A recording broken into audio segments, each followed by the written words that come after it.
President Donald Trump on Tuesday pardoned a turkey named Drumstick and jokingly bemoaned that his lawyers wouldn't let him overturn the clemency former President Barack Obama granted to a pair of birds named Tater and Tot ahead of Thanksgiving last year. As many of you know, I have been very active in overturning a number of actions by his predecessor, Trump said in the White House Rose Garden.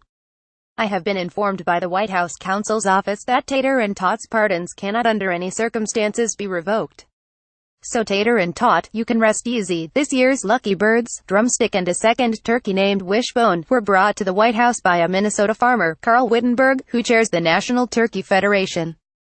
It's the 70th year that the trade group has presented the U.S. president with a turkey to mark the Thanksgiving holiday. Not all those birds were as lucky as Wishbone and Drumstick, whose names were selected by a White House social media poll. The annual pardoning ceremony only began in 1989 under President George H.W. Bush, though earlier presidents occasionally said they planned to spare the animals they were presented.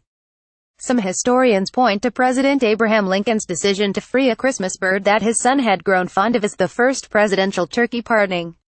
Before arriving at the White House, Wishbone and Drumstick spent the night in a suite at the Willard Intercontinental near the White House.